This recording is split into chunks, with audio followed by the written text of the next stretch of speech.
महर्षि उड़िया बाबा को भी एक उपासक ने प्रश्न किया था कि महाराज जी, मन कैसे रुके? तो उड़िया बाबा ने उत्तर दिया, नियम पालन से।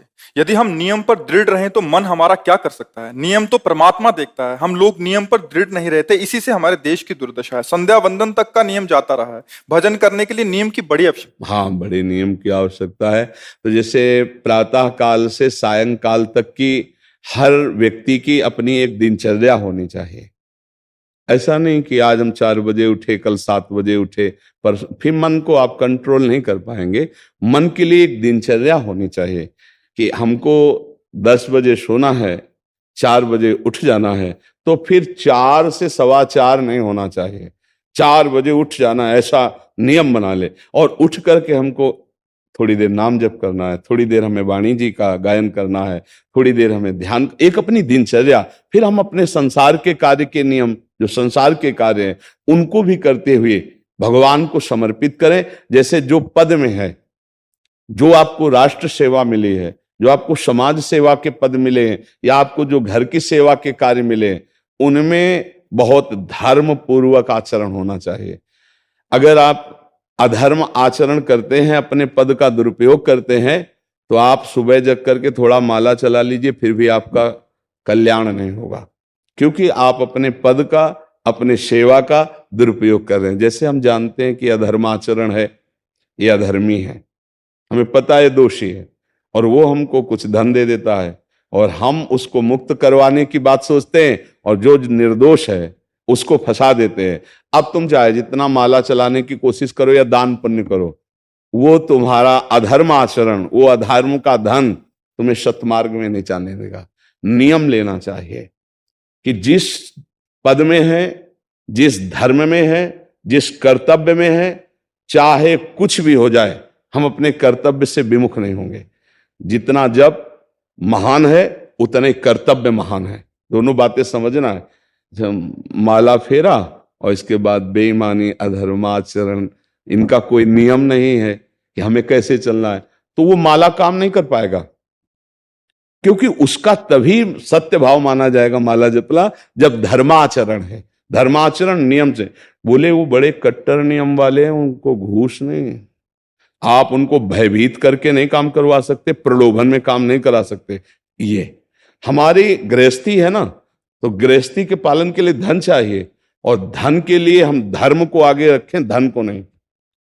धर्म को, हमारा कर्तव्य क्या, प्रायः जैसे पूज्य बाबा ने कहा, आज हमारे देश में बहुत दुर्दशा हो रही है। दुर्दशा हो रही, क्यों? क्योंकि सब अपनी जगह से गलत हो रहे हैं। अगर अपनी जगह हम ठीक रहे तो हमारी दुर्दशा नहीं होगी, हमारा भजन कम होगा, लेकिन हम धर्म से चल रहे हैं तो हम विजयी होंगे।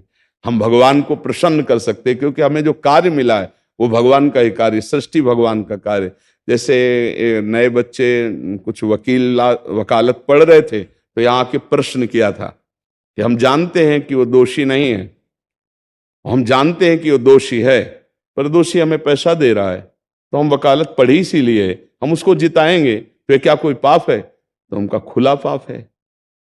बोले नहीं, हमारी कोई ऐसा कंपनी दो, ऐसा कुछ बोले कि हमारी कंपनी को ये सिखाया जाता है, तो हमको तो ये करना ही होगा, अगर नहीं करेंगे तो हमारी वकालत का मतलब क्या रहा? तो नहीं, वकालत का मतलब अधर्मी को मुक्त करवाना नहीं है। वकालत का मतलब अधर्मी के सबूत एकत्रित करके उसको दंड दिलवाना है, और धर्मात्मा को मुक्त करवाना है। अब इसके लिए आपके पास अर्थव्यवस्था अगर कमजोर भी है, तो धर्म व्यवस्था आपकी पूरी है। धर्म व्यवस्था ठीक है तो परिवार स्वस्थ रहेगा, सुखी रहेगा, भगवान आप पर प्रसन्न रहेंगे।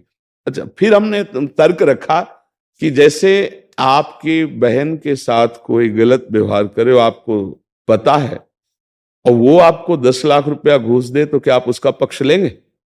नहीं, तो फिर दूसरी बहन के साथ किया है। अब यहां विचार करना है ना, अपने भाई का अगर कत्ल किए हो, मुझे पता हो कि ये दोषी है, तो क्या हम पैसे से उसको मुक्त करने देंगे?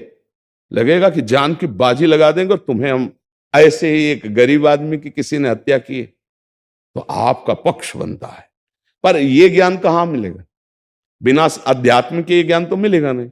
ज्ञान तो इस बात का मिला कि कैसे पैसा कमाया जाए। अच्छा, वो पैसा यदि अधर्म से आया है तो आपकी दुर्दशा कर देगा, आपकी बुद्धि भ्रष्ट कर देगा। तो जो बाबा कह रहे हैं कि आज हमारे समाज की बड़ी दुर्दशा हो रही, उसका कारण यही है कि हमें अध्यात्म का ज्ञान नहीं, हमें धर्म का ज्ञान नहीं, और बड़ी बड़ी गलतियां हो जाती है। बिल्कुल पता है आदमी निर्दोष है और हम धन के प्रभाव से उसको दंड दे देते हैं। वो दंडा भगवान जब आपको पलट कर देंगे तो आप सह नहीं पाओगे, उसका परिणाम बहुत बुरा होता है। तो इसलिए समाज को चाहिए अपने अपने कर्तव्य का पालन करते हुए एक नियमावली बना ले। जैसे कुछ दुकानों का नियम होता है कि वहां फिक्स रेट होता है, नहीं होता? वहां ये नहीं चलेगा कि कसम से कहते हैं कि तुम्हें हम अपना जान करके कि 100 रुपया मीटर ये मिला है, हम बिल्कुल मुनाफा नहीं ले रहे। नहीं, झूठ क्यों बोल रहे हो?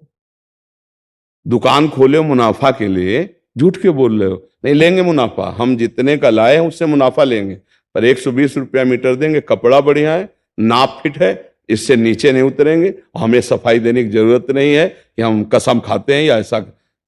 हम जानते हो ये बिजली है, दुकान है, नौकर लगे हैं, तो इसका मुनाफा लेने के लिए दुकान खोलें, कोई दान करने के लिए तो नहीं।